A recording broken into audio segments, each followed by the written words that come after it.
평화가 깨어지다 속초, 한국 동해안의 작은 해변 마을은 오랫동안 고요하고 서정적인 아름다움으로 유명했습니다. 지붕이 낮은 작은 집들이 구불구불한 길을 따라 바닷가로 이어지는 가운데 어우러져 있었습니다. 파도가 끊임없이 해안에 부딪히는 소리는 마치 이곳에 사는 사람들을 부드럽고 단순한 삶의 리듬 속에서 잠재우는 자장가 같았습니다. 시끄러운 자동차 경적 소리도 북적이는 인파도 없이 그야말로 평화로운 천국 같은 곳이었습니다. 그러나 이런 천국 같은 곳에서조차 어느 운명의 날, 모든 평화가 단절되고 지울 수 없는 공포와 충격이 남겨지게 되었습니다. 2008년 10월의 차가운 어느 오후였습니다. 바다에서 부는 서늘한 바람이 불어오면서 사람들이 따뜻한 밥상 주위에 모여들었습니다.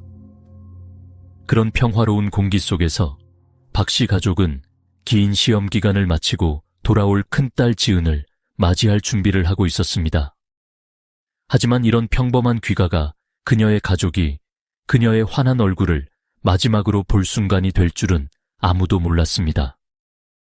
노을이 서서히 지며 마을 집들의 지붕 위로 색감을 더할 때 지은의 가족은 다가올 비극이 그들의 평온한 하늘을 영원히 부셔놓을 거라고는 전혀 예측하지 못했습니다. 오후 3시 정각, 갑자기 들린 처절한 비명소리가 고요한 공간을 갈라놓았습니다. 그 비명은 너무나 섬뜩하고 날카로워 놀람이 아닌 극도의 공포에서 비롯된 비명이라는 기분을 들게 했습니다. 박씨 가족이 사는 아담한 2층 집은 평소 속초의 중심에서 안전한 요새와도 같았으나 이제 그곳은 끔찍한 비극의 현장이 되었습니다.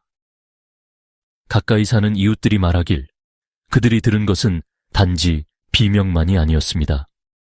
강렬한 몸싸움 소리, 물건이 바닥에 떨어지는 소리, 그리고 곧이어 찾아온 끔찍할 만큼 무거운 정막이 이어졌습니다. 그 비명은 집의 벽만 흔들어 놓은 것이 아니라 마을 속 평범한 사람들의 마음까지 요동치게 했습니다. 지은의 어머니는 2층 작은 방으로 달려갔을 때 심장이 견딜 수 없을 만큼 벅차다고 인정했습니다. 방의 문은 안에서 잠겨 있었습니다. 어머니와 어린 아들은 함께 문을 열려고 애썼지만 실패했습니다. 어린 아들은 공포에 질려 언니를 부르며 작은 손으로 차가운 나무 문을 필사적으로 두드렸습니다. 결국 문이 부서졌을 때 그들을 기다리고 있던 잔혹한 현실은 마치 누군가의 가슴에 날카로운 칼을 찌르는 듯한 충격적이었습니다. 지은은 바닥에 쓰러져 있었고 피가 바닥 틈새마다 번져 있었습니다. 창문은 활짝 열려 있었고 바깥은 힘차게 부는 강풍과 함께 잿빛 하늘만 펼쳐져 있었습니다. 마치 자연 그 자체도 소녀의 가족의 슬픔을 공감하는 것처럼 그 끔찍한 광경을 목격한 사람들은 눈물을 멈출 수 없었습니다. 한때 고요하고 자연과 어우러졌던 속초는 이제 어두운 그림자가 드리운 공간이 되었습니다. 평화는 마치 누군가의 손에 의해 잔인하게 꺼진 등불처럼 사라졌습니다. 더 이상 들려오는 파도 소리도 밝게 웃으며 오후를 보내던 사람들의 웃음소리도 찾아볼 수 없었습니다. 이제 모든 것은 숨이 막힐 듯한 정적만이 감돌며 끔찍한 비밀이 드러나기를 기다리고 있었습니다. 경찰차의 붉은 불빛이 작은 거리를 물들이던 밤, 많은 속초 사람들은 이런 비극이 평온한 마을에서 일어날 수 있다는 사실을 믿을 수 없었습니다. 하지만 눈앞의 현실은 가장 평화로워 보였던 곳조차도 악의 칼날을 피할 수 없다는 사실을 증명하고 있었습니다.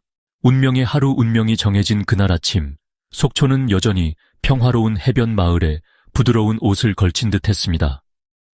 아침 햇살은 작은 길을 금빛으로 물들였고 각 가정의 창문에 따스한 빛을 드리웠습니다.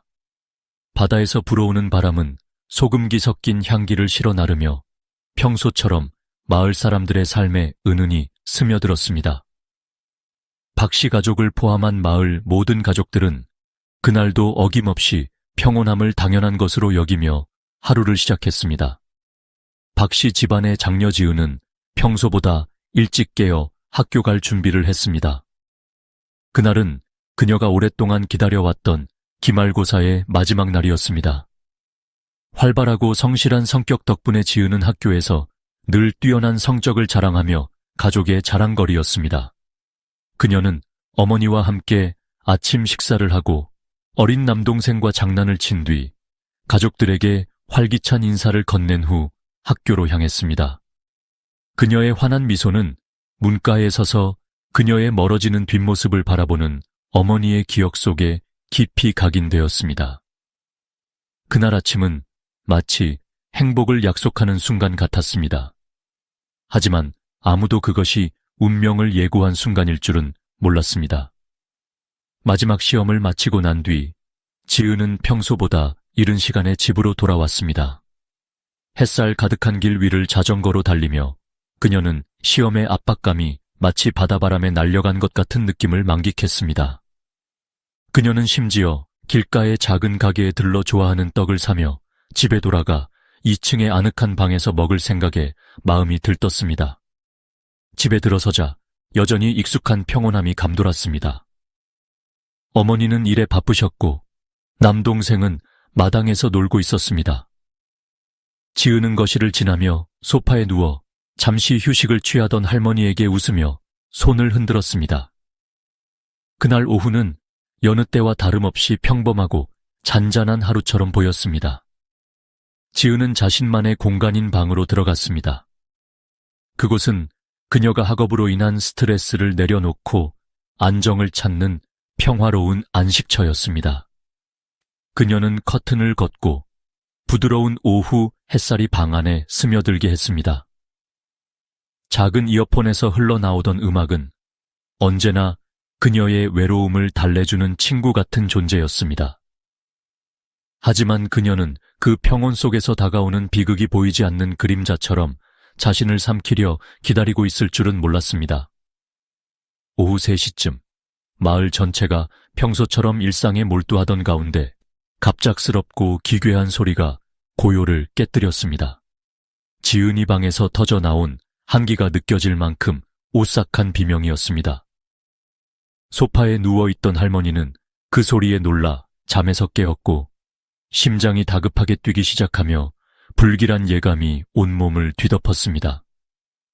마당에서 놀고 있던 남동생도 본능적으로 손을 멈추고 2층 방 쪽을 멍하니 쳐다보았습니다. 그 다음 몇 초는 그들의 인생에서 절대 잊을 수 없는 순간이 되었습니다. 나이가 들어 힘들었음에도 불구하고 지은의 할머니는 손잡이를 붙들고 온몸에 힘을 짜내 계단을 걸어 올라갔습니다. 모든 감각이 극한에 닿았고 머릿속은 걱정으로 소용돌이쳤습니다. 그 비명은 평범한 비명이 아니었습니다. 그것은 도움을 요청하는 소리였고 생과 사의 경계에 서 있는 삶의 절규와도 같았습니다.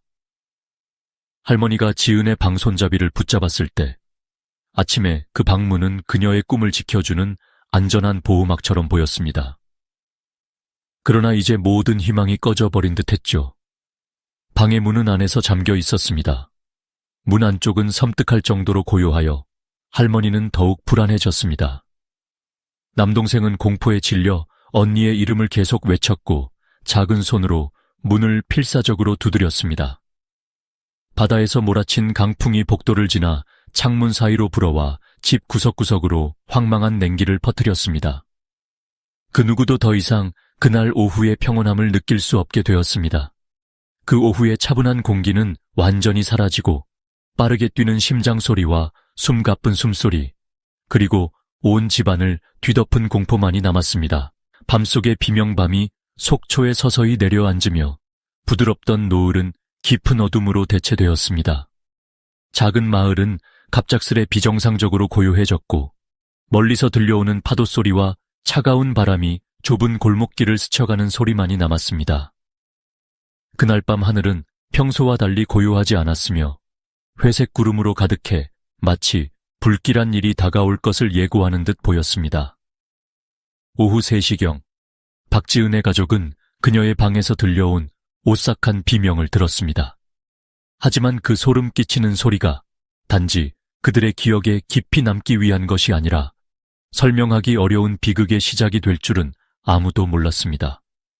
몇 시간 동안 안정을 되찾으려고 애썼지만 어둠이 집안을 완전히 뒤덮자마자 죽음 같은 정막은 더 강렬한 소리들로 다시 산산이 깨졌습니다. 그 시간, 어린 동생은 거실 한 구석에 앉아 여전히 두려움에 사로잡혀 있었습니다. 그런데 갑자기 위층에서 이상한 소리들이 들려왔습니다. 그것은 평소의 호소나 창문을 스치는 바람소리와 전혀 다른 소리였습니다. 무언가를 비비는 듯한 소리, 바닥에 무언가가 떨어지는 소리, 그리고 누군가가 발을 가볍게 끌며 움직이는 섬뜩한 발소리가 뒤엉켰습니다. 마치 공포가 공기 속에 스며든 듯 집안은 더 이상 그들이 안식처라고 믿던 공간이 아니었습니다.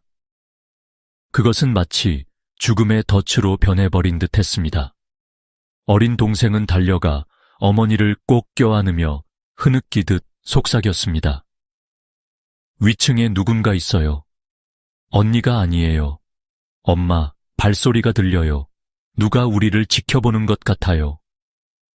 어머니는 아들을 달래려고 노력했지만 그녀 자신도 아들의 말을 들을 때마다 몸이 떨리는 것을 느꼈습니다. 그녀는 자신조차도 답답함과 심한 불안감을 감추기 어렵다는 것을 인정하고 싶지 않았습니다. 특히 지은의 방이 안에서 잠겨 있어 열리지 않는 것을 본 순간부터 더욱 그랬습니다. 그때 갑자기 거대한 소리가 울려 퍼졌습니다. 마치 높은 곳에서 무거운 무언가가 바닥으로 떨어지거나 누군가가 일부러 밀어서 내리친 소리처럼 들렸습니다. 그 소리는 이미 답답했던 밤의 공기를 더 깊이 갈라놓았습니다. 지은의 어머니는 거실에서 뛰쳐나오며 외쳤습니다. 지은아, 너니 대답해봐. 그녀의 방문은 여전히 조용했으며 아무런 회신도 들리지 않았습니다. 어머니는 집 한쪽에 놓여있던 긴 빗자루를 잡고 두려움에 떨리는 손으로 문 쪽으로 다가갔습니다. 그러나 공포심이 그녀의 몸을 압도하며 한 걸음씩 뒤로 물러서게 했습니다. 바로 그때 위층에서 또다시 낯선 소리가 들려왔습니다. 이번에는 한숨소리 같으나 뭔가 눌려 끊어진 소리였습니다. 공포에 사로잡힌 어린 아들은 더 크게 외쳤습니다. 엄마, 거기 안에 누군가 있어요. 너무 무서워요. 무언가 있어요. 이제 어머니는 행동에 나서지 않을 수 없었습니다. 그녀는 깊숙이 숨을 들이마셨고 온몸이 긴장으로 터질 듯 팽팽해졌습니다. 작은 손전등 하나만을 들고 그녀는 낡은 나무 계단을 따라 천천히 위층으로 향했습니다. 나무 계단이 삐걱거리는 소리는 조용한 공기 속에서 무거운 발걸음을 예고하는 것처럼 들렸습니다. 그녀는 지은의 방문 앞에서 멈췄습니다. 약한 빛이 쇠로 된 손잡이를 비췄고 먼지가 쌓인 표면 위로 약간의 반사광이 보였습니다. 어떻게 문을 열지? 안에 누가 있을까? 그녀는 중얼거렸지만 그녀의 목소리조차 두려움으로 흔들리고 있었습니다. 그때 갑자기 강한 바람이 밖에서 복도를 통해 불어와 그녀의 손전등 불빛을 꺼뜨렸습니다. 주위는 암흑에 빠졌고 어머니는 자신의 심장이 내는 소리가 모든 소리보다 더 크게 들릴 정도로 불규칙하게 뛰는 것을 느꼈습니다. 그리고 바로 그 순간 두 번째 비명이 울려 퍼졌습니다. 이번에는 어머니가 아니라 방 안 깊숙한 곳에서 들려왔습니다. 그것은 정상적인 인간의 소리가 아닌 절망과 공포가 가득한 비명소리였습니다. 지은의 어머니는 더 이상 견딜 수 없었습니다. 그녀는 문을 세차게 두드렸고 마지막으로 크게 외쳤습니다. 지은아, 엄마야, 안에 누가 있니? 어머니는 할머니와 아들에게 도움을 요청하며 부르짖었고 결국 부엌에서 가져온 긴자를 사용해 문을 억지로 열게 되었습니다. 문이 열렸을 때 눈앞의 광경은 그들을 얼어붙게 만들었습니다. 방 안은 암흑으로 가득 차 있었고 방등이 부서져 섬뜩한 깜빡임만이 남았습니다. 그리고 방 한가운데에 한 형체가 있었습니다. 그것은 바로 지은이었습니다. 그녀는 바닥에 쓰러져 있었고 피가 바닥 틈 사이로 새우며들어 뚜렷하게 보였습니다. 창문은 활짝 열려 있었고 바다에서 불어오는 차가운 바람이 방 안 전체를 쓸고 지나갔습니다. 그것은 마치 남아있는 생명의 흔적을 무심히 쓰다듬는 것 같았습니다. 어머니는 말로 표현할 수 없는 공포에 사로잡힙니다. 빛이 죽어가듯 소멸한 방 안 분위기 속에서 그녀는 창문 밖으로 비치는 가로등 불빛이 오직 한 가지를 지적하고 있다는 것을 느꼈습니다. 그것은 아마도 범인이 도주한 통로였을 것입니다. 그 끔찍한 비명은 단지 지은의 가족을 놀라게 한 것만이 아니라 평온했던 이 마을마저도 무언가 냉혹한 진실과 마주하도록 만들었습니다. 공포스러운 어둠이 속초 구석구석으로 스며들었고 이제 이곳은 결코 예전과 같을 수 없을 것입니다. 어려운 수사 멀리서 들려오는 경찰차의 사이렌 소리가 어두운 밤에 무거운 침묵 속초를 깨웠습니다. 박씨 가족의 작은 집 밖에서는 빨간 경고등이 번쩍이며 끔찍한 사건이 발생했음을 알렸습니다. 호기심에 창문 밖으로 고개를 내민 이웃들은 수군거리며 놀람과 공포로 굳어버린 얼굴을 숨길 수 없었습니다. 경찰은 곧바로 현장에 도착했습니다. 조용한 집안을 하나하나 신중하게 조사하며 하얀 장갑을 낀 조사관들은 긴장된 눈빛으로 움직였습니다. 비극을 수차례 대면했던 그들이었지만 지은의 2층 방 안에서 본 광경은 그들의 등골을 오싹하게 만들었습니다. 어린 소녀가 바닥에 쓰러져 있고 새빨간 피는 악몽처럼 흐르며 바닥의 틈새를 따라 스며들고 있었습니다. 열린 창문은 파도와 비슷한 차가운 바람이 지그시 두드리는 나무 창틀을 흔들며 섬뜩한 분위기를 더했습니다. 부검이 진행되며 발견된 것은 충격적이었습니다. 지은의 몸에는 날카로운 흉기에 의한 여러 상처가 뚜렷했으나 그녀의 눈에는 단순한 죽음 이상의 고통과 절망이 담겨 있었습니다. 침대 머리맡에는 지은 자신의 피로 쓴 듯한 비뚤어진 문구가 적혀 있었습니다. 다음 차례는 누구일까? 이 문장은 조사관들을 몸서리치게 했고 동시에 그들에게 무거운 부담을 안겼습니다. 범인이 다시 움직이기 전에 반드시 진실을 밝혀야만 한다. 불분명한 증거와 어려움들 수사가 시작된 초기 모든 희망은 현장 증거에 집중되었습니다. 그러나 법의학팀은 방에서 별다른 폭력의 흔적을 발견하지 못했으며 이는 지은이 예상치 못한 상황에서 기습을 당해 스스로를 방어할 틈조차 없었음을 암시했습니다.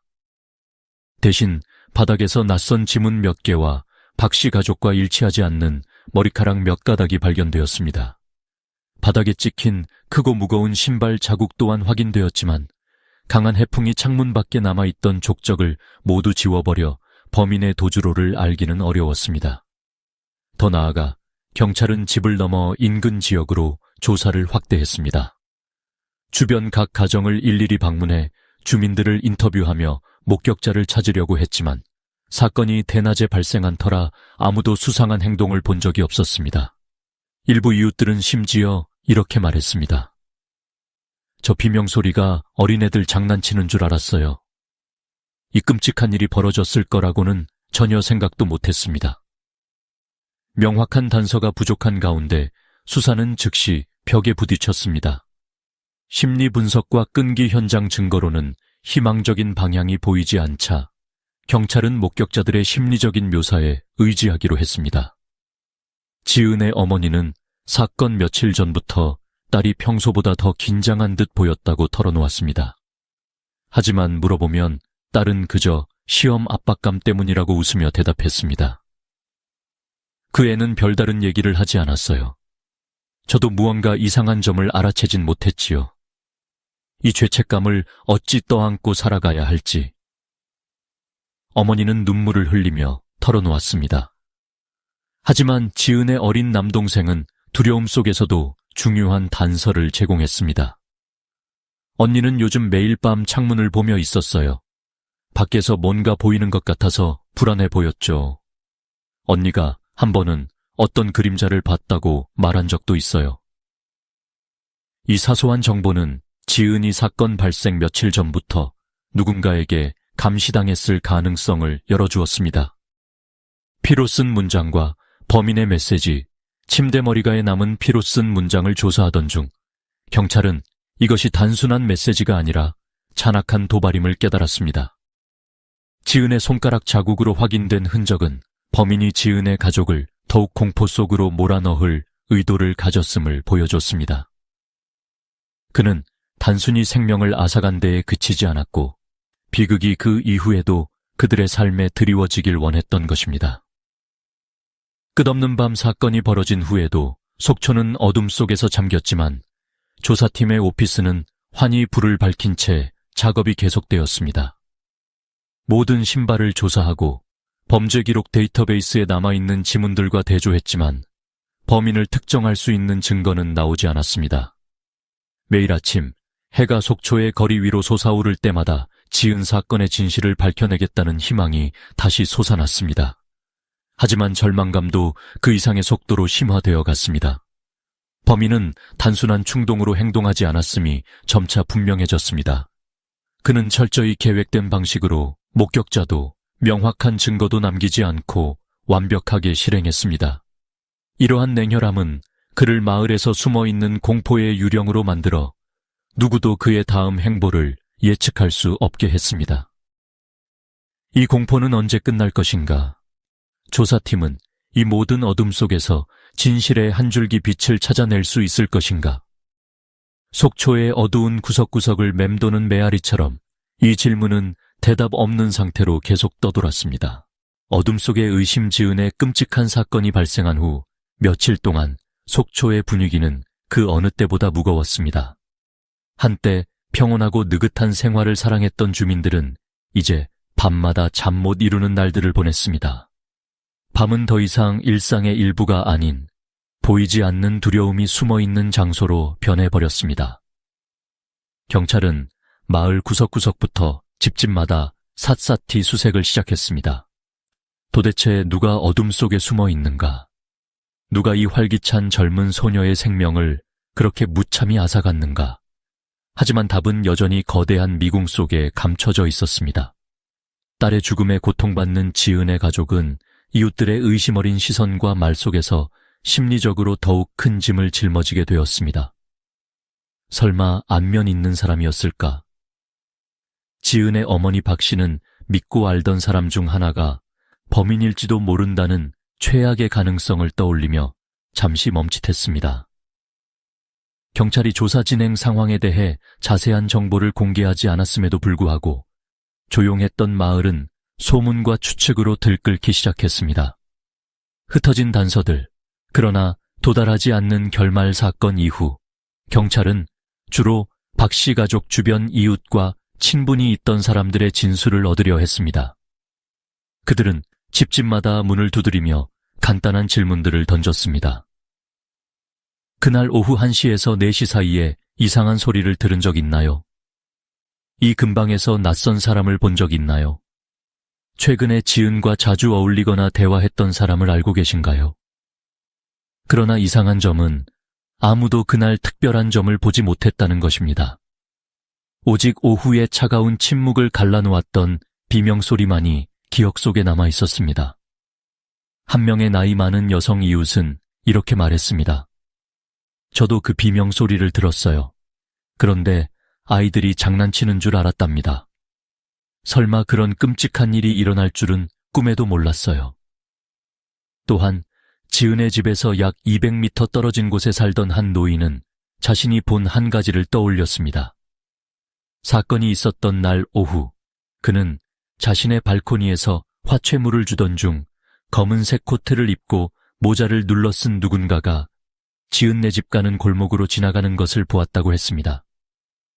하지만 그는 멈추지 않고 골목 끝으로 사라졌습니다. 그의 묘사는 세부적이지 않았지만 단서를 형성하는 데 작은 기여를 했습니다. 불안한 눈길 속의 의심 사건의 어둠 속에서 마을에 사는 모든 사람들의 눈빛은 불안으로 가득 찼습니다. 의심의 화살은 서로를 향하기 시작했습니다.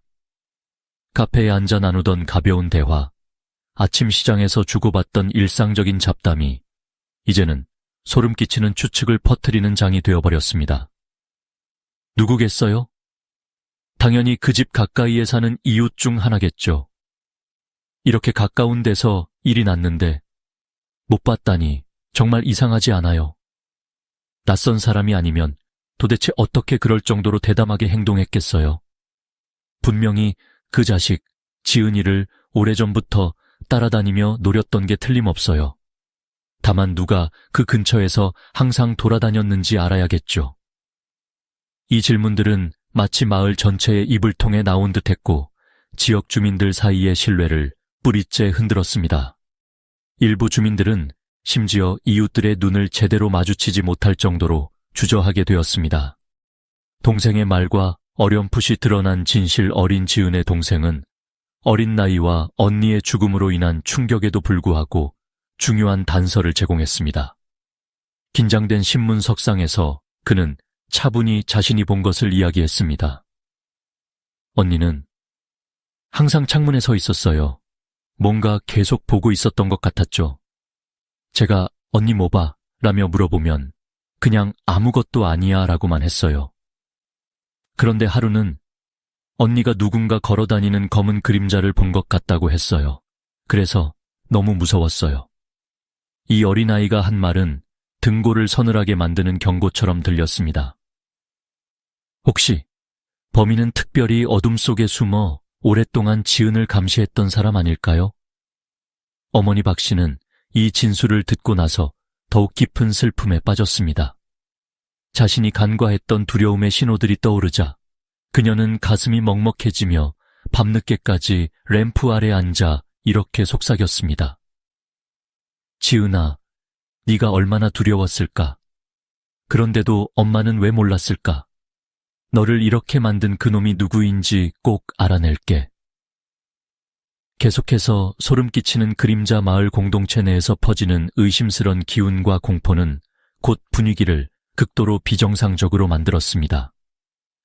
주민들은 밤마다 창문과 문을 모두 잠그기 시작했으며 몇몇 가족들은 생소했던 보안 카메라까지 설치하여 감시를 강화했습니다. 그러나 어둠은 여전히 그 자리를 차지한 채였습니다. 사람들은 범죄자가 마을 어딘가에 숨어 있어 다음 표적을 노리고 있을 수도 있다는 끔찍한 생각에 사로잡혔습니다. 다음 차례는 누구일까?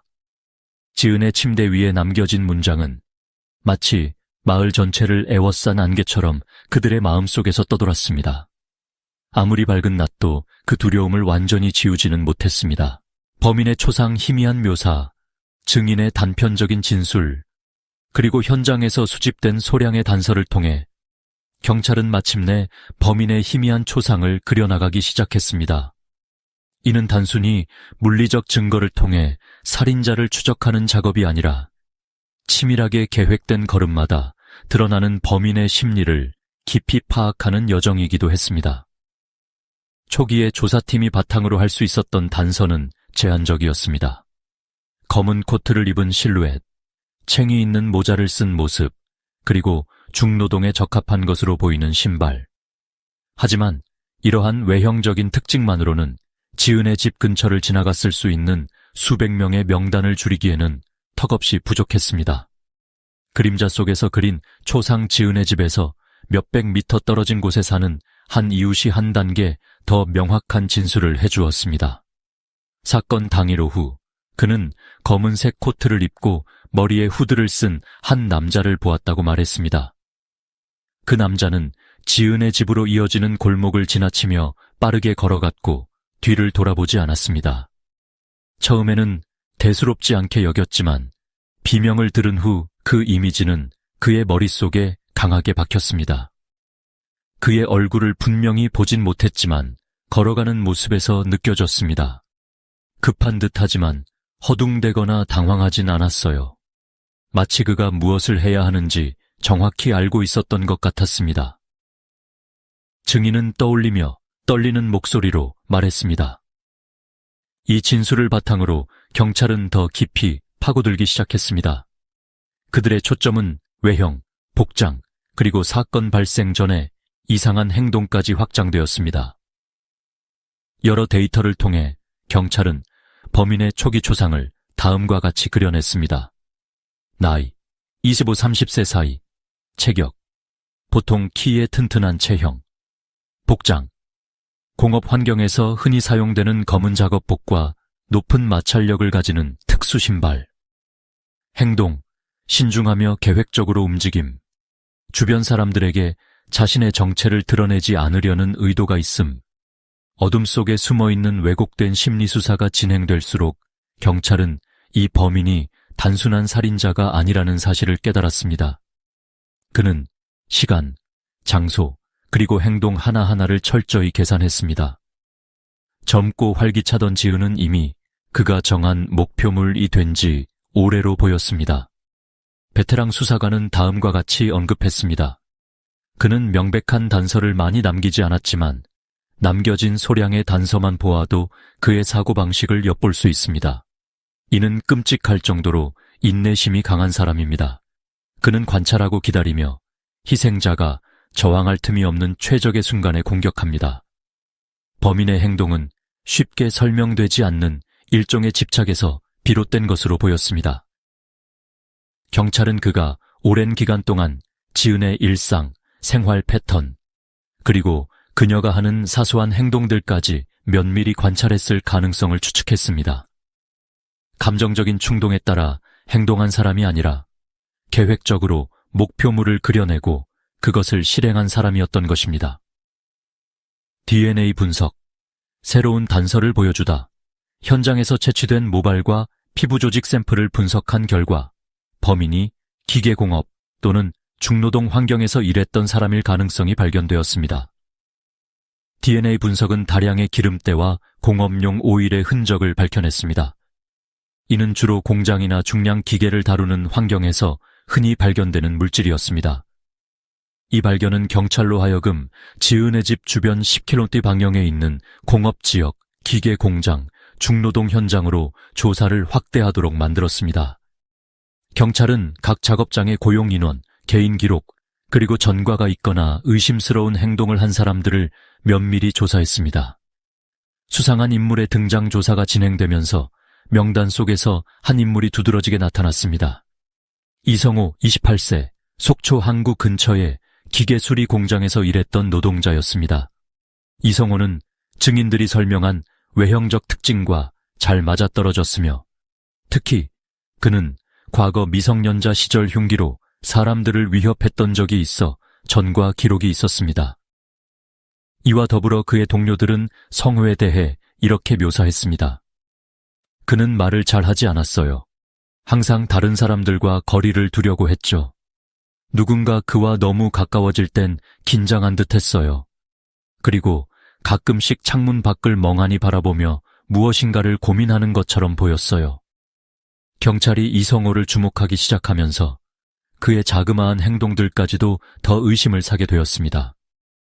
그는 사건이 발생한 지 일주일 만에 갑작스럽게 직장을 떠났고 특히 공장에 제출했던 개인정보도 불완전하여 그의 실제 거주지가 어디인지 명확하지 않았습니다.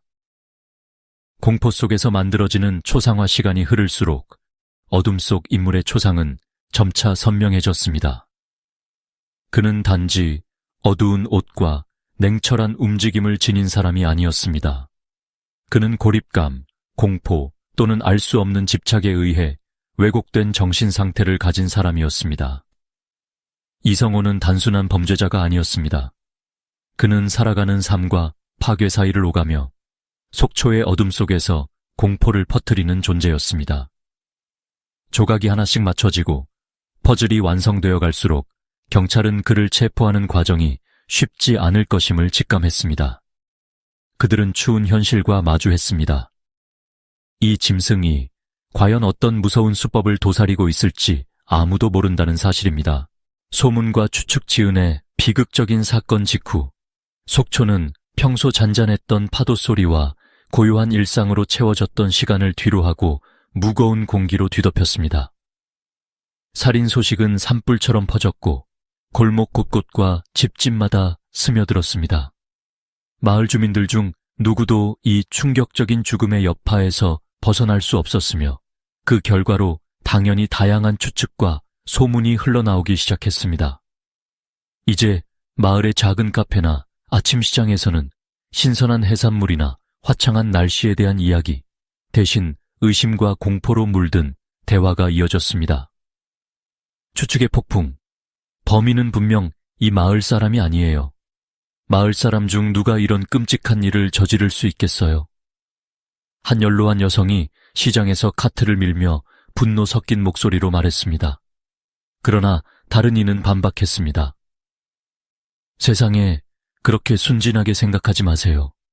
지은네 집에 들어가 방 위치를 알 정도라면 분명히 가족과 얼굴을 맞댄 적이 있는 누군가일 겁니다.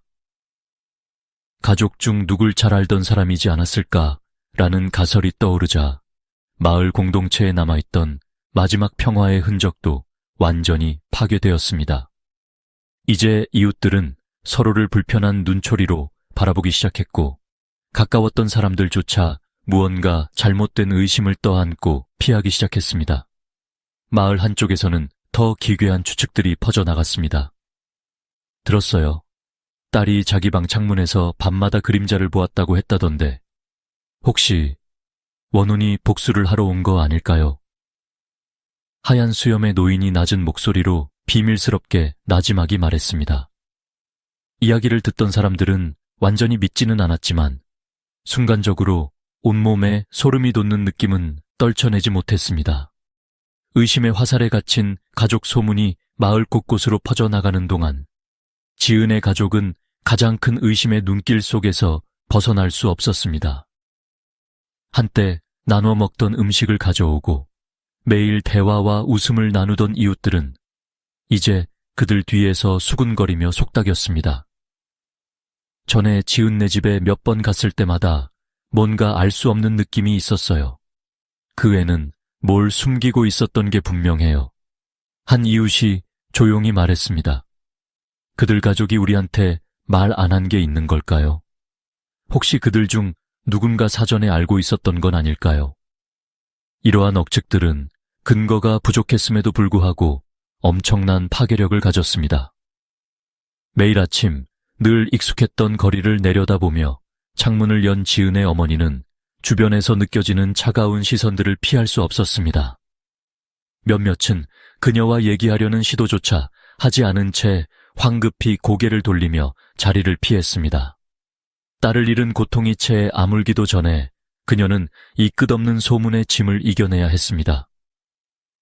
우리는 숨기고 있는 게 아무것도 없어요. 지은이는 착한 아이였고 이런 끔찍한 일을 겪을 이유가 전혀 없었어요. 지은의 어머니는 조사관과의 짧은 만남 중 눈물을 흘리며 힘없이 외쳤습니다. 의심으로 뒤덮인 마을 밖이 가족뿐만 아니라 마을 전체가 의심의 그림자에 잠겨 있었습니다. 선하고 단단했던 공동체의 믿음은 사라지고 이제 소외와 불안감만이 남았습니다. 혹시 범인이 아직도 우리 중에 있지 않을까요? 봐요. 저 사람은 주변을 두리번거리며 무언가를 숨기려 드는 것 같은데요. 젊은 여성들 무리가 무뚝뚝한 표정의 한 남자를 지나치며 속삭였습니다. 주민들은 이제 점점 더 자신을 고립시키기 시작했습니다. 밤에 외출은 삼가고 몇몇 가정은 문과 창문에 추가 자물쇠를 설치하거나 가정용 카메라를 길게 늘어선 현관 주변에 설치했습니다. 어른의 보호 아래 즐겁게 놀던 아이들도 이제 부모가 바라보는 시선에서 벗어나지 못했습니다. 하지만 그런 조심스러운 행동들조차 불안을 진정시키지 못했습니다. 범인이 마을 근처에 여전히 머무르고 있는지 아니면 새로운 목표를 노리고 있는지에 대한 의문은 점점 커져만 갔습니다. 감시 속의 범인. 경찰의 몇 가지 정보가 유출되면서 마을은 또 한 번 요동쳤습니다. 지은이 사건 전부터 누군가에게 감시당했을 가능성이 있다는 얘기가 들려왔습니다. 특히 그녀의 동생이 제공한 이야기, 즉 그녀가 밤마다 창밖을 응시하며 그림자 같은 무언가를 조심스레 언급했다는 점이 가장 큰 소문거리가 되었습니다. 그건 명백해요. 범인은 아이를 오랫동안 지켜본 사람이에요. 한 동네 어머니가 단호히 말했습니다. 이게 단순한 즉흥적인 일이 아니에요. 그는 완전히 준비하고 있다가 덮쳤던 게 틀림없어요. 우리도 안전하지 않아요. 한 명의 냉혈한이 숨어 있고 그가 공들인 침묵 속 계획으로 움직이고 있다는 이야기는 마을 전역을 긴장과 시름으로 물들였습니다. 지은이에게 그러했다면 그 다음은 누굴까요? 그런 말들이 공기에 떠돌며 마을에 남아있던 마지막 평온마저 질식시키듯 꺼져갔습니다. 장력을 견디는 마을 겹겹이 쌓이는 의심과 불안 속에서 마을 주민들은 한시도 이 사건에서 벗어날 수 없었습니다. 경찰이 발표하는 단편적인 진전은 마치 물 한 방울로 끝없는 갈증을 해소하려는 것처럼 해소되지 않는 공포를 잠재우지 못했습니다. 속초는 더 이상 평화로운 햇빛 너머 작고 조용한 마을이 아니었습니다. 그것은 불길한 어둠을 품은 장소로 변해 모든 주민이 범인은 지금 어디에 있을까? 그리고 다음은 대체 무엇이 올까? 라는 질문에 숨죽이며 기다리고 있었습니다. 뜻밖의 증거 지은의 끔찍한 죽음으로부터 2주가 지난 지금, 속초는 여전히 공포와 어둠에 뒤덮여 있었습니다. 지은의 가족, 이웃들, 그리고 이 작은 마을 전체는 해결되지 않은 사건의 그림자에 마비된 상태로 절망 속에 머물러 있었습니다. 시간이 갈수록 사람들은 지쳐갔고 수사팀 또한 점점 더 깊은 난관에 부딪혔습니다. 그러던 중 작은 희망의 빛이 사건의 어둠 속에서 비추기 시작했습니다. 겉보기에 단순한 하나의 계기가 수사의 흐름을 완전히 바꿔놓았습니다. 발견된 오래된 CCTV, 더 이상 이렇다 할 단서를 찾지 못하던 수사팀은 김 팀장의 지휘 아래 지은의 집 근처 건물들을 수색하기로 했습니다. 그들은 인근 주민들에게 CCTV나 거리 촬영 장비에 대해 묻기 시작했습니다. 간절히 바라건대 우연이라도 사건 당시의 용의자를 담은 영상이 있기를 희망하며 집집마다 문을 두드렸습니다. 거듭된 거절과 실망 속에서 결국 한 작은 골목 모퉁이에 있는 건물에서 흥미로운 정보를 얻을 수 있었습니다. 우리 집 발코니에 오래된 카메라가 하나 있긴 해요. 길 쪽을 향하고 있는데 사실 집 앞마당에 개가 들어오는 걸 보려고 설치했거든요. 제대로 작동하고 있는지는 모르겠네요. 한 노인이 조용히 말했습니다. 이 노인의 말에 수사팀은 즉시 카메라를 확인했습니다. 녹화 장비는 오래되었고 화질도 떨어졌지만 놀랍게도 하드디스크에 사건이 발생했던 시간대에 영상이 남아 있었습니다. 영상 속 어둠 속의 그림자 수사팀은 CCTV 영상을 숨죽이며 지켜보았습니다. 몇 분 길이의 영상에는 어두운 밤 공기가 깔려 있고 바람에 흔들리는 나뭇가지와 고요한 도로가 보였습니다.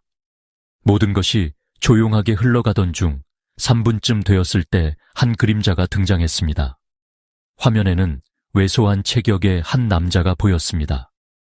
그는 중간 정도의 키와 검은색 코트를 입고 앞챙 모자를 깊게 눌러 쓴 상태로 등장했습니다.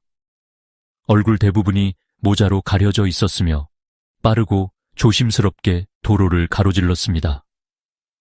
그의 발걸음에서는 침착함을 가장하려 했지만 은근한 급박감이 묻어났습니다. 특히 골목으로 들어가기 직전 한 번 뒤를 돌아보는 모습이 주목되었습니다. 마치 그가 확실히 아무도 없는지 확인하려는 듯한 행동이었습니다.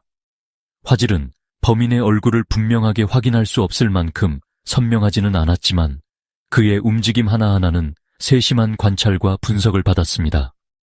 이건 우연히 나타난 사람이 아니야. 분명 의도가 있어 이 자리까지 왔어. 그는 목표를 미리 정해둔 것 같군. 김 팀장은 영상에서 시선을 떼지 않은 차에 조용히 분석했습니다. 영상 속 그 모습은 사건의 새로운 전환점을 알리는 듯 했지만 동시에 이 단서만으로는 범인의 신원을 밝혀내기에 충분하지 않다는 생각이 모두의 머릿속을 스쳤습니다. 새로운 추적의 시작. CCTV에 찍힌 영상을 바탕으로 경찰은 전에 수집한 정보를 하나씩 대조하기 시작했습니다.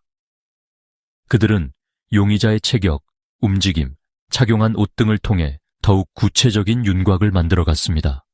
검은색 코트, 두꺼운 직물이 특징으로 주로 위험한 환경이나 추운 기후에서 사용되는 작업복, 흔적을 남긴 신발, 지은의 방바닥에서 발견된 흔적과 일치하는 특수 신발, 특이한 움직임, 급하지만 신중한 걸음거리는 사건, 당일 한 노인이 목격한 사람의 묘사와 흡사.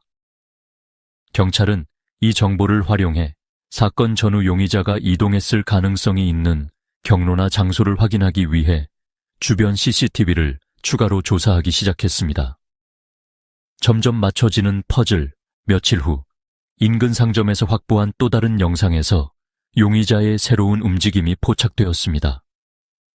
이 영상 속 장면에서는 그가 한 어두운 골목으로 들어서는 모습이 보였습니다. 골목의 끝은 항구 근처로 이어지며 보통 이곳에는 기계 수리와 중노동 노동자들이 모여 있었습니다. 그는 사라진 게 아니야. 오히려 자신이 익숙한 공간으로 들어갔을 가능성이 매우 크다. 김 팀장은 필연적으로 그곳에 무언가 단서가 있을 것이라고 예상했습니다. 이 새로운 영상은 수사팀에게 희망을 주었습니다. 그는 아무리 냉정하고 자신을 숨기려 노력했어도 지역 환경에 익숙한 사람이라는 점이 드러났습니다. 이는 그가 속초와 완전히 낯선 사람은 아니라는 것을 암시했습니다. 그에게 가까워지다 이 단서를 기점으로 경찰은 항구 근처 기계공장과 자재 창고 하나하나를 조사하기 시작했습니다. 이 지역에 등록된 노동자 명단, 근무 기록, 그리고 잠재적으로 전과가 있는 사람들을 정밀하게 검토했습니다. CCTV에 찍힌 모습은 이제 어둠 속의 흐릿한 그림자가 아닌 사건의 중심을 꿰뚫는 중요한 연결, 고리가 되었습니다. 경찰은 이 수수께끼에 점점 가까워지고 있음을 느꼈습니다. 이제 진실에 다가가기 위해 단 한 걸음을 더 내딛어야 할 뿐이었습니다. 답은 가까운가? 과연 이 영상이 공의의 문을 여는 열쇠가 될 것인가? 아니면 이 짧은 희망이 또 다른 미해결의 숲속에서 사라질 불빛에 불과한가? 이 대답은 지금까지 암흑 속에서 몸부림치던 지은의 가족과 마을에 어마어마한 영향을 미칠 것이 분명했습니다. 소름 돋는 편지 사건의 어둠이 여전히 마을을 뒤덮고 있던 중 지은의 가족은 여전히 비탄과 절망 속 폭풍의 한가운데 서 있었습니다. 시간이 흐를수록 모든 사람들의 신경은 극도로 날카로워졌습니다. 그러던 중 어느 평범한 주중 아침 창문 틈으로 부드러운 햇빛이 들어오던 순간 기이한 일이 발생했습니다. 익명의 편지가 박씨 가족의 문 앞에 갑작스레 나타난 것입니다. 예고 없는 등장 편지는 우편으로 보내진 것도 아니었고 누군가 직접 전달한 흔적도 없었습니다. 그저 매일 아침 지은의 어머니가 신발 매트 아래 놓아두던 천 아래 조용히 자리하고 있었습니다. 박 씨가 허리를 숙여 그것을 집어들던 순간 냉랭한 기운이 그녀의 척추를 타고 올라왔습니다. 이는 작은 흰색 봉투로 주소도 발신인의 이름도 적혀 있지 않았으며 안에 얇은 종이가 끼워져 있었습니다. 박 씨의 손이 편지를 열며 떨기 시작했습니다. 그녀는 평소 민감한 사람이 아니었지만 이번 사건의 어둠이 그녀를 모든 돌발 상황에 두려움을 느끼게 만들었습니다. 편지 내용을 읽어 내려가던 그녀는 충격으로 쉰 듯한 목소리로 비명을 지르며 자리에서 물러났습니다. 다음은 반드시 잡히지 않을 것이다. 너희는 진실을 숨길 수 있을 거라 생각했나? 나는 모든 걸 알고 있다. 검은 잉크로 쓰인 메모는 글씨가 삐뚤빼뚤했고 쓰는 사람이 매우 불안정한 상태이거나 의도적으로 필체를 흐리게 한 것으로 보였습니다. 다음, 숨길 수 없어. 모든 걸 안다. 와 같은 문구는 박 씨의 머릿속에 찰나의 순간 강렬한 가시가 되어 박혔습니다. 박 씨는 즉시 경찰에 신고했습니다. 수사팀은 곧 현장에 도착하여 편지를 증거물로 수거하고 봉투 및 내용물에서 지문, 섬유, DNA와 같은 단서들을 찾기 위한 조사를 시작했습니다. 뒤흔들린 마을 편지에 대한 정보가 유출되자 이는 순식간에 속초 전체를 혼란의 폭풍으로 몰아넣었습니다. 시장이나 길거리에서는 소문이 번지는 속도가 불길과 같았습니다. 이거 살인범이 보낸 협박 편지가 아닌가요? 말하는 다음은 도대체 누구를 지칭하는 거죠? 한 여인이 가게 앞에 줄을 서며 겁에 질린 듯 속삭였습니다. 아니면 경찰과의 심리전을 하고 있는 걸지도 모르겠어요. 그저 두려움을 심으려는 게 아닐까요? 또 다른 여성이 답했지만 그녀 역시 떨리는 목소리를 감추지 못했습니다. 이 소식은 부모들에게 특히나 공포를 심어주었습니다. 아이들은 혼자 집을 나서는 것이 금지되었고 가게에 가는 간단한 심부름도 허락되지 않았습니다. 몇몇 가족은 사건이 해결될 때까지 속초를 떠나는 것을 심각하게 고려하기 시작했습니다. 도발로 가득 찬 편지 내용 조사관들은 몇 시간 동안이나 편지에 적힌 문장을 분석했습니다. 그들이 처음으로 깨달은 점은 편지가 명백히 도발적이며 수사팀의 신경을 건드리려는 의도가 있다는 것이었습니다. 작성자는 우리가 무력함을 느끼게 하고 그가 여전히 상황을 통제하고 있다는 생각을 하게 만들려는 것 같아요. 김 수사팀장이 무거운 표정으로 말했습니다. 하지만 다음이라는 문구는 단순히 박 씨 가족에게만 국한된 것이 아니라 마을 전체를 겨냥한 협박처럼 들립니다. 그가 원하는 건 혼란입니다. 나는 모든 걸 알고 있다 라는 문구 역시 경찰을 곤란하게 했습니다. 범인이 정말 자신이 감시당하고 있는 걸 눈치챘다는 건지 아니면 경찰의 집중력을 흐트러뜨리기 위해 심리적 공격을 한 것인지 명확하지 않았습니다. 공포 속에서의 3경찰이 아직 분명한 답을 찾지 못한 상태에서도 이 편지가 초래한 영향력은 거대했습니다. 지은의 가족은 이번 사건에서 더욱 고립된 존재가 되었습니다. 이웃 사람들은 그들을 동정하면서도 또 한편으로는 위험 요소로 여기는 듯한 눈빛을 보냈습니다. 그 편지의 의미는 도대체 뭔가요? 편지에서 말하는 다음은 누구일까요? 지은이 아닌 다른 가족일 수도 있습니까? 아니면 우리가 아는 그 누군가일까요? 아침 시장에서 한 여인이 토론에 참여하며 벌벌 떨리는 목소리로 물었습니다. 박 씨 가족뿐만 아니라 이 편지는 마을의 집집마다 공포의 그림자처럼 드리워졌습니다. 유례없는 단서와 새로운 길 편지 소지품에 대한 조사가 진행되는 동안 경찰은 그것의 출처를 파악하기 위해 철저히 작업했습니다. 이는 우편 서비스를 통해 전달되지 않았으며 쓰여진 흔적 또한 여러 번의 거짓 단서를 남기려는 흔적이 있었다고 결론 지어졌습니다. 봉투의 가장자리에서 미세하지만 분명한 지문이 발견되었으나 범죄 데이터베이스와 바로 대조할 만큼 또렷하지는 않았습니다. 그럼에도 불구하고 편지 용지 표면에 붙어있던 작은 먼지 입자들에서 놀라운 단서가 나왔습니다. 분석 결과 몇몇 화학적 흔적들이 특정 공업 환경, 기계 윤활유와 오일이 사용되는 작업 장소에서만 발견되는 것임이 밝혀졌습니다. 범인의 심리적 동기 편지가 실제로 살인범의 작품이라면 이는 그가 사람들의 머릿속을 장악하려 한다는 증거입니다. 그는 속초를 두꺼운 공포와 불안을 퍼뜨리는 무대로 삼고 싶었을 것입니다. 그리고 이 과정에서 이 메시지는 자신이 얼마나 우위에 있는지 보여주고자 활용되었을 가능성이 컸습니다. 그러나 지은의 가족과 마을 주민들에게는 이 편지는 작은 성냥 하나에 불과했습니다. 하지만 이 작은 성냥은 의심과 두려움의 산더미에 불을 붙이기에 충분한 촉매였습니다. 앞으로의 진실은 무엇일까? 과연 이 편지는 단순한 장난으로 끝날 것인가? 아니면 아직 끝나지 않은 잔혹한 연극의 암시일까? 점점 복잡해지는 의문 속 모든 시선은 이제 오직 김 팀장과 그의 수사팀에 집중되었습니다. 그들이야말로 어둠과 진실 사이에 선 유일한 방패였으니까요. 점차 드러나는 진실 지은의 미스터리한 죽음 이후 시간이 지나면서 속초를 뒤덮은 사건의 그림자는 여전히 짙은 안개처럼 사라질 기미가 보이지 않았습니다. 지은의 가족과 마을 주민들은 끊임없이 휘몰아치는 공포 속에서 살아가며 어둠에 숨은 범인의 존재가 매 순간 그들 주위를 맴도는 것만 같았습니다. 그러나 조사팀의 끊임없는 노력 끝에 희망의 빛이 서서히 비춰지기 시작했습니다. 작은 단서들이 점차 연결되며 진실의 한 걸음 더 가까워졌습니다.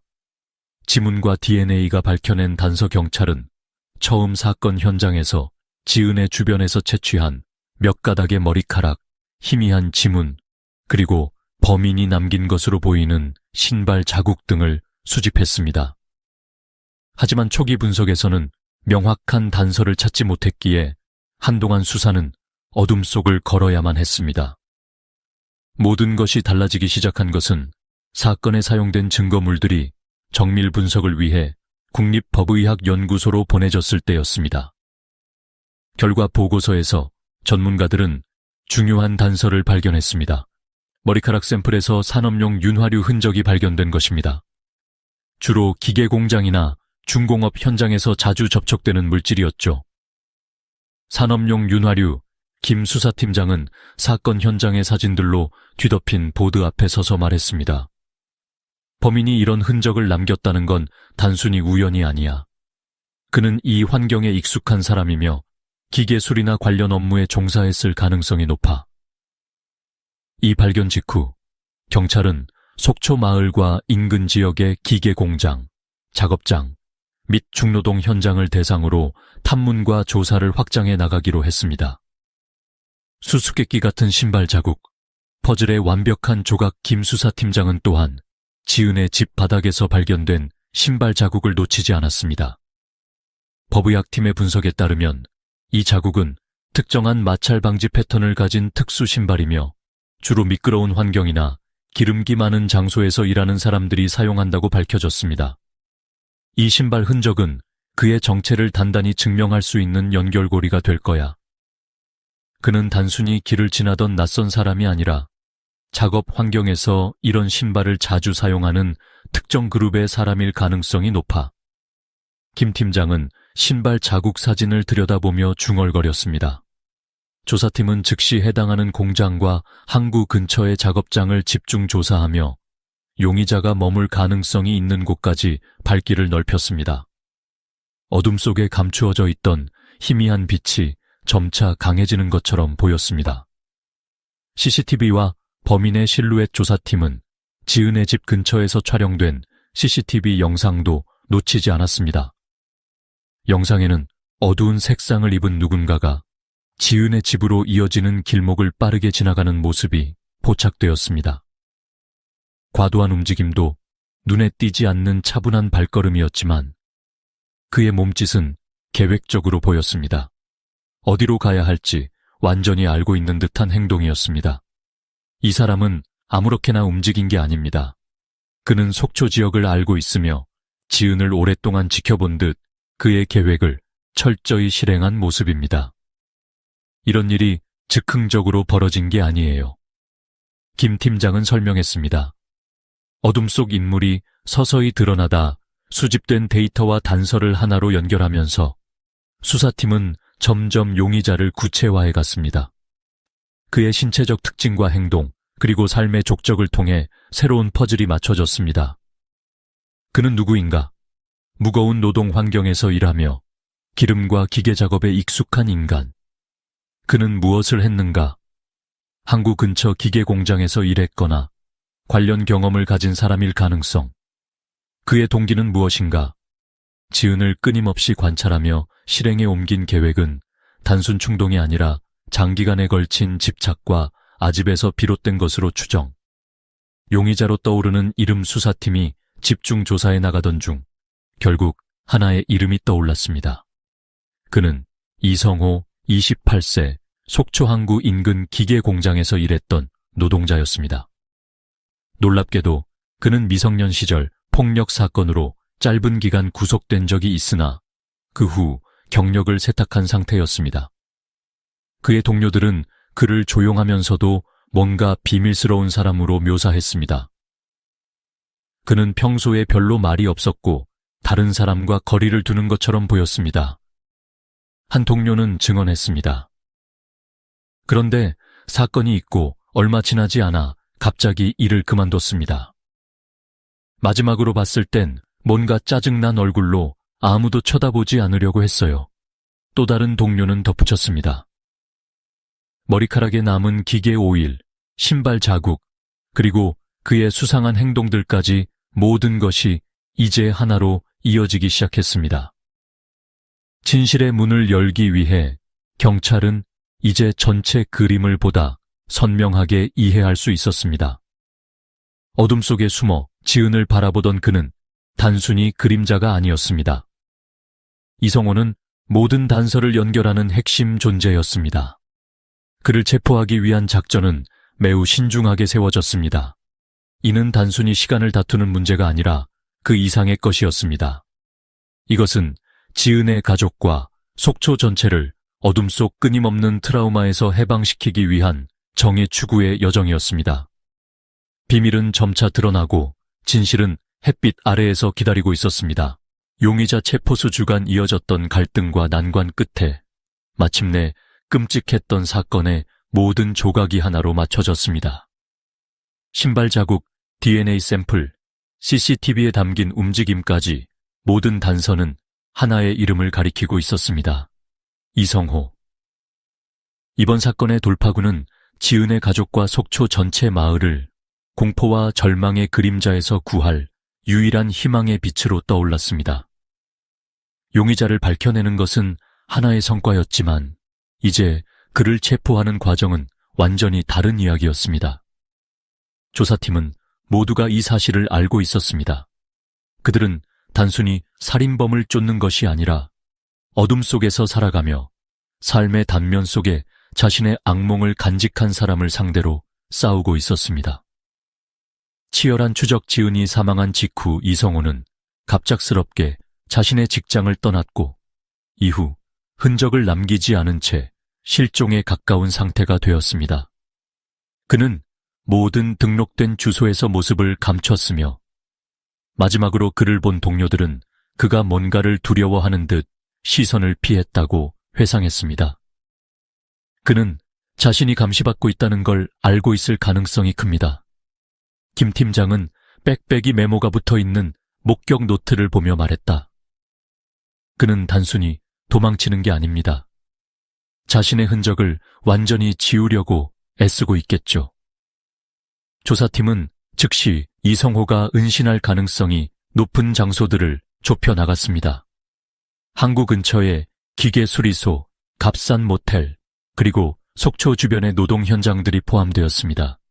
이를 위해 지역 경찰과 협력해 주요 대로에 검문소를 세우고 모든 차량과 사람들을 철저히 확인했습니다. 그러나 일주일이 지나도 그의 행방은 전혀 드러나지 않았습니다. 그는 어둠 속으로 완벽히 사라진 것 같았습니다. 어둠 속에서의 한 줄기 빛 모든 희망이 점점 사라질 때쯤 한 중요한 단서가 등장했습니다. 항구 근처의 CCTV에서 용의와 일치하는 복장을 한 인물이 발견되었습니다. 그는 모자를 쓰고 있었으며 천천히 조심스럽게 어선이 정박된 구역을 걸어 다녔습니다.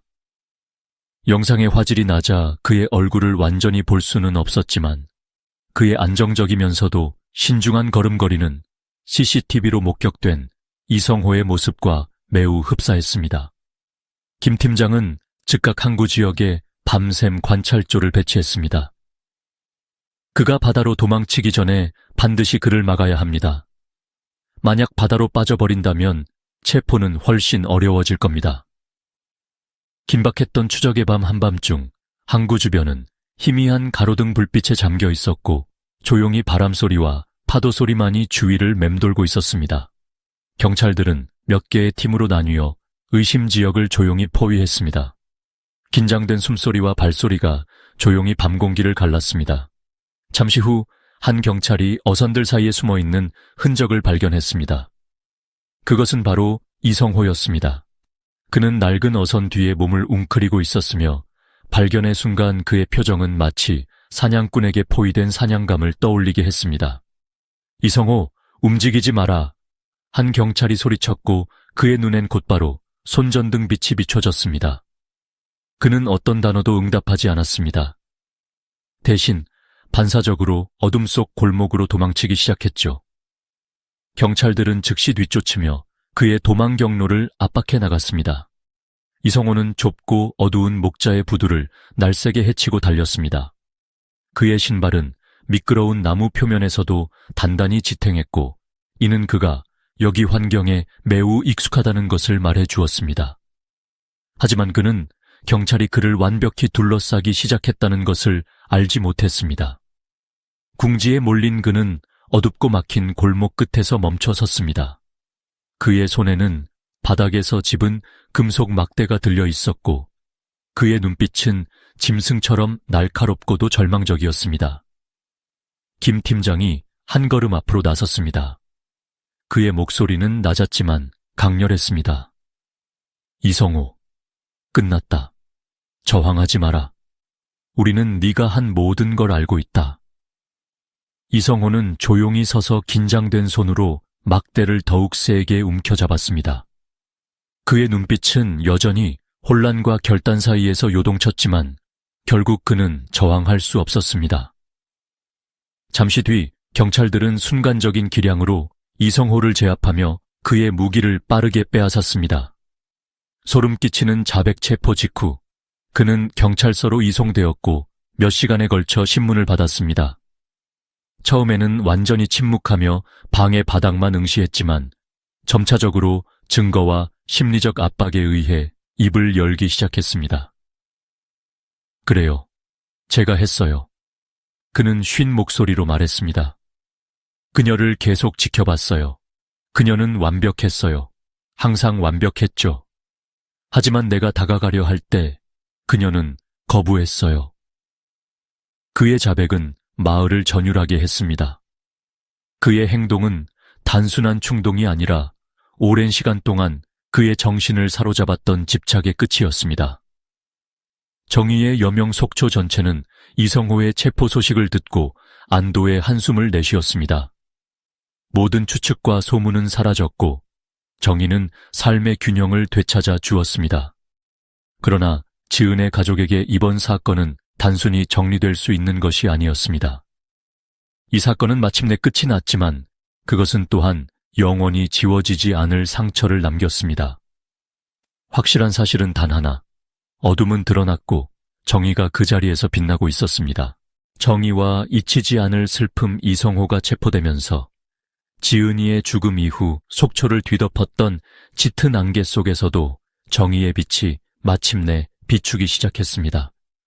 마을 전체는 안도의 한숨을 내쉬었고 서로를 향한 두려움과 의심의 눈길도 서서히 사라지는 듯 보였습니다. 하지만 이 모든 안도감은 표면적인 것에 불과했습니다. 잃어버린 인간의 고통은 평화의 베일 아래 깊이 자리하고 있었습니다.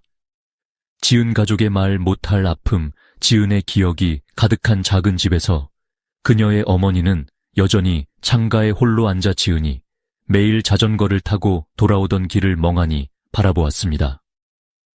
그녀의 눈은 텅 비어 있었고 마치 삶의 모든 희망과 꿈이 사라진 듯했습니다. 이성호가 온전히 죗값을 치르게 되었다는 소식을 들을 때마다 어머니는 짧고 연약한 미소를 지은 후 다시 오랜 침묵에 잠기곤 했습니다. 나에게 정의나 공평에 대해 말하지 말아주세요. 내 아이는 더 이상 돌아오지 않을 테니까요. 범인이 처벌을 받아도 무슨 소용입니까? 제 지은이는 영원히 떠났어요. 그녀는 언론 인터뷰에서 눈물을 흘리며 말했습니다. 이 말은 사건을 해결했던 조사팀과 그 말을 들은 모든 이들에게도 깊은 무게로 전해졌습니다. 지은의 남동생 또한 과거의 그 활기차고 순수했던 모습에서 점차 멀어져 갔습니다. 그는 사람들과 눈을 마주치지 않으려 했고 점점 내향적으로 변했습니다. 매일 밤 누나가 꿈에 나와요. 누나가 내게 말해요. 여기 나를 혼자 두지 말아주오라고. 하지만 난 아무것도 못했어요. 아직 어린아이였지만 그는 어른들만큼이나, 아니 그보다 더 깊은 심리적 고통을 겪고 있었습니다. 재판과 판결, 이성호의 재판에서는 그의 끔찍한 죄악이 낱낱이 밝혀지며 모든 이들을 소름 끼치게 했습니다. 그는 법정에서 지은이에 대한 집착이 얼마나 자신을 잠식시켰는지 증언했습니다. 그녀는 빛처럼 완벽했어요. 내가 절대 가질 수 없는 그 빛, 그녀 없이는 살아갈 수 없었어요. 그는 덧붙였습니다. 그러나 그의 이러한 변명조차 그의 범죄를 정당화하거나 사람들에게 동정을 불러일으킬 수는 없었습니다. 그의 변호인 측에서 주장한 심리적 질환, 역시 지은 가족과 모든 주민들의 분노를 잠재우지 못했습니다. 재판 결과 이성호는 무기징역을 선고받았습니다. 판결이 내려진 순간 법정은 깊숙한 침묵에 잠겼습니다. 그의 악행에 비해 합당한 형벌이라 여겨졌지만 누구도 기뻐하지 않았습니다. 박수도 없었고 웃음도 없었습니다. 대신 긴 한숨들이 기운이 빠진 듯 새어나왔습니다. 평온해진 듯 하면서도 시린 감정은 여전히 남아 있었습니다. 지은의 어머니는 판결 후 법정을 떠나며 조용히 말했습니다. 그의 삶은 감옥 안에 갇혔겠지만 내 지은이는 다시 돌아올 수 없어요. 남겨진 아픔의 유산조사 결과와 재판 소식이 속초 곳곳에 퍼지면서 마을 생활도 점차 평상시로 돌아가는 것처럼 보였습니다. 하지만 진정한 평화는 없었습니다. 마을 주민들의 삶에는 지울 수 없는 변화가 스며들었고 무엇보다 우리는 이 사건을 미연에 막을 수 없었는가? 라는 질문이 이곳저곳에서 조용히 제기되었습니다. 한때 아이들이 자유롭게 뛰놀던 골목길은 이제 조용해졌고 부모들은 자녀들이 혼자 나가지 않도록 엄격히 통제했습니다. 몇몇 가정은 집에 CCTV를 설치하며 보안을 강화하기 시작했습니다. 특히 이성호의 어두운 성격과 조용함을 가까이에서 알던 사람들은 되돌아보며 자책했습니다. 왜 그에게서 좀 더 많은 걸 알아채지 못했을까? 우리는 도대체 왜 몰랐을까? 한편 이성호가 살던 집은 폐허처럼 방치되었고 마을 아이들 사이에서는 귀신이 사는 집으로 불리며 기피의 대상이 되었습니다. 아픈 교훈 지은의 사건은 마을 주민들에게 오랜 상처를 남겼으며 속초가 스스로 질문하게끔 만들었습니다. 이토록 평화로운 마을에 어떻게 이런 참극이 벌어질 수 있었을까? 모든 커뮤니티 회의에서 정기적으로 보안, 주의, 경계의 중요성이 언급되었습니다. 사건을 맡았던 김 조사팀은 언론 브리핑 중 다음과 같은 진심 어린 말을 남겼습니다. 우리가 싸운 것은 정의를 위한 것이었고 그것은 반드시 얻어내야 할 것이었습니다. 그러나 이번 사건은 우리에게 중요한 교훈을 남겼습니다. 어떤 공동체도 상처받기 쉬운 존재라는 것, 그리고 서로에게 조금 더 깊은 관심이 필요하다는 사실입니다. 잊혀지지 않는 상처 지은의 가족에게 이번 사건은 단순히 하나의 비극이 아니었습니다. 그것은 매일매일 이어지는 멈추지 않는 슬픔의 상처였습니다. 명절 때마다 지은의 빈자리는 가족들 사이에 아픈 공백을 남겼습니다. 무서운 편지를 보낸 범인의 흔적은 여전히 지은 어머니의 서랍 어딘가에서 잠들어 있으며 치유되지 않는 슬픔과 함께 그녀를 괴롭히고 있었습니다. 매일 아침 어머니는 창문을 열 때마다 딸을 생각하며 조용히 기도했습니다. 하지만 그녀의 머릿속에 남은 건 환한 미소를 가진 지은의 모습뿐이었으며 그녀의 존재는 이제 아련한 기억과 억제할 수 없는 눈물로만 남아 있었습니다. 정의는 실현되었으나 슬픔은 영원히 남았다. 이성호가 붙잡힌 그날 속초는 악몽에서 깨어난 듯 보였습니다. 하지만 그 깨어남이 마을에 완전한 안정을 가져다 주지는 못했습니다. 그것은 다만 한때 존재했던 어둠과 함께 살아갈 수밖에 없음을 가르쳤을 뿐이었습니다. 겉으로는 평화를 되찾은 속초였지만 지은의 이름과 그녀가 겪은 비극만큼은 누구도 잊을 수 없었습니다. 위대한 투쟁 끝에 정의는 마침내 승리했으나 지은 어머니의 말처럼 정의는 내 아이를 되살릴 수 없다. 정의는 캄캄한 밤 속에서 어렴풋한 빛을 제공했을 뿐이며 잃어버린 것을